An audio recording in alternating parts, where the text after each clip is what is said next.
Aner malakan yam kana diala content barwani lingwa seme kanor online TV channel to kon keler mi jidin me bikon lingwa seme ramanen kon me gwa seme ne shale Dr. Ukon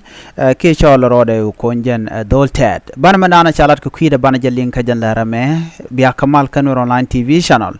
anda manduni sham kwaz nyang malaya nong rwa ne gwa seme hen wala changa jan dangra wi jokka pai baro ron kina dangro wide jen dangro wide diecha bana jome ban jenwa kel ka doba dana de kon linka je according to the information dana shangun ka kwi ukon chala do nene wa chinetin kontin la community dung ted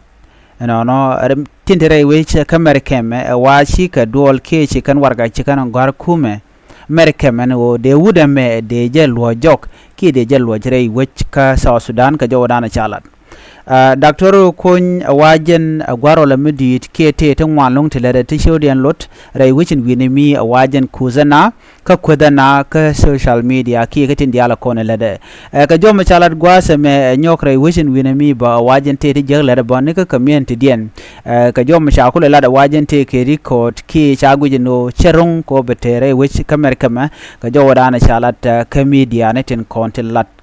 tin chala da wude shalka me Dr. Ukon of course ngai kon dia latin kon la lede jen no je lungo no benwer be ka quit most of the time issue we ka live video ne ketin kon lade everything to lade wo den ware de ke liu ko dana ne shang no Dr. Ukon bana chola Dr. Ukon ala jen chala do jena ganware no jena ganware mi chala no dab nwar waka kor gwas edan ki ka gwas edan e shewe wajen sho me bakule jien bakule waka merke me ke borar wajen gwan dong anwar ka jowdana shalat ke je ko gur kono bana men la tok de ki store de bana jelin ko gwa ke lode Ukun rami mometrar jen la na de kwede ka daga na re wish ka malakal ala dungme dunama la dungme o dongde na teke ma dere gwa batte la le ne shang everything te la de la kweden nueri ka kwenne medida long ano ala jore ne shang mi shawling yena tin ko la de kan dia la kwenne ano ala nuer la kala de jor ano chola rodo en go jenne ram kel ka bon dana na ka nuere shene te ko ne shal ka gwele ko jen doltet so coach onkel ke agwelek team ala bona dan and right ke wudien and shalka Johnson ulun no ken need ti shalka ti ta ngai kon let ken ke okay ko te diala ti lat ke tini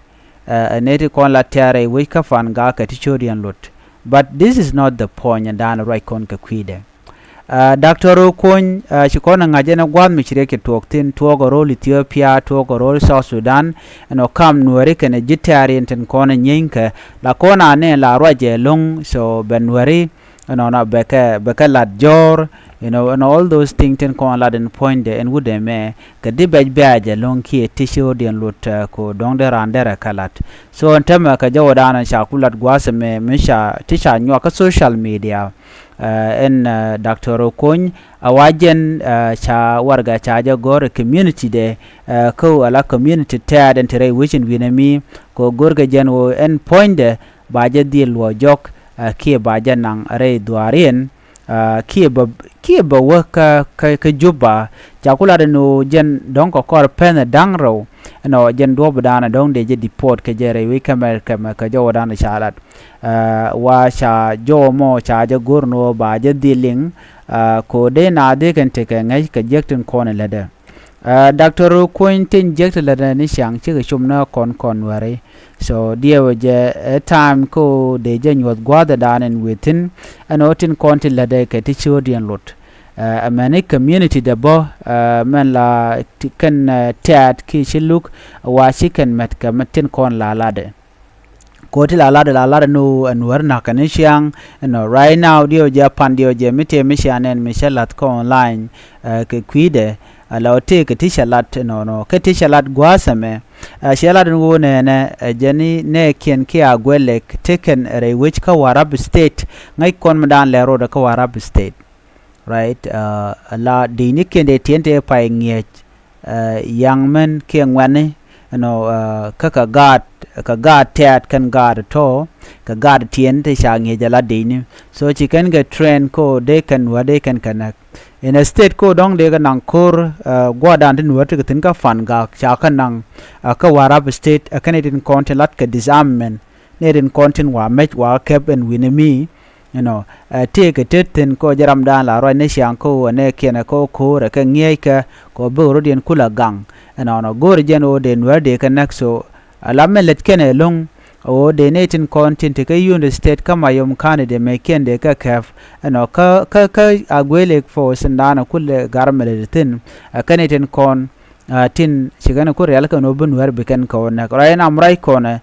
tiga tet ngwan te ka warab state ala SSPD South Sudan People Defense Force Canada to tigre wichin winami ala na tla de ni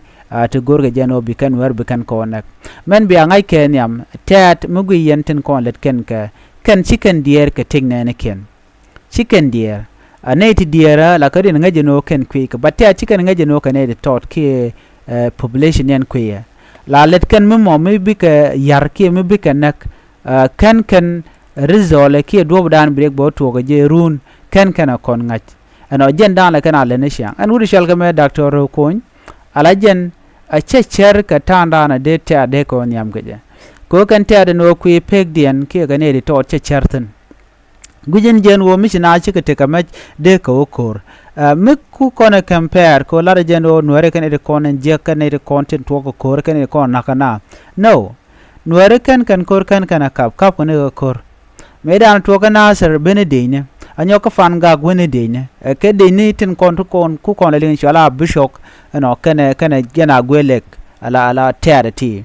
so kan ko real gru ne ku na lo displace nuare kan lo joj but kan char no jen lat kan je lat kene kerere kene de kon la ted ko ken shaga de jago bi ke jien bi ko nyen kan wari ka jano ken kwike run ken chiga char ke result dana benon ka gwada dana wuti dial wuka to ko jen dan la char ke mugur jen wujin budor bi la de la cheri ke manan te nyamano what will happen next mission me chajalat badu da me cher ke manan der lat instead o dong der la na mal ko dong de ne ken de ka te kamal la kana jangna yu to kan ne ken kan ka support ke je ko binaw kor chicken deer ka lia dan and liu ke ko yos kan ke they don't care which is wrong ko not rajina you need unity you need peace and you need development ke state dun ko malakal state menwa ko ne ke ka panal so de ke yik charlo no unity is very important shi ojin bana ko ne siang nuare ka nang nat nuare ka nyagani la ka chon ne siang no so jo me gore jen ode je nywa ka yekel ka jo mashala da community de dung tet mentere we kamerka ma chikala no chicken kume dung merka ma chikana garwar gano wude me de je deport de je nangre we ka South Sudan ajen jo wadan inshallah ne mene okay mene shar mini to gwa samo pin wana ma gwijede gwano wude me de je woch da jiende wi kamerka ma dara ben ka South Sudan ke gwijede no ko gor kono banti kon lat ko rin bane ka ngati right now agenda an lat ke social media na ma wude shal ka me doctor kon ramkel mi gekano jen de je wojre wi kamerka ma shika ku merka ma shika no gorno bi kana garwarga ko de je deport agenda an tin shulu kingdom chikan jo me chikana lat okay kanana Shilu community in America has submitted a request to the U.S. government for the deportation of activist Dr. Okony, according to CCIA reporter, and is expected to be in South Sudan within 2 months. So chikan jo me chikan lara kan it konti la Shilu kingdom gorkano bamadan lero da baje dil ngach ane ti tikan ke 91 followers 91,000 followers alo ke dung ted so ted kan ti ke report mishit kan me engo de dole me ki Dr. Okony de je dil wi kamera kame de je nangre wi ka South Sudan ka jawadana shalat gwaye en bana nyaw je kala do dien shuja pero jeno jin bi no online TV channel bi jagor ano ka bishar bi ja to bi ka kor ka mi shiraj me ci lingan bi atika malban di mu dien bye bye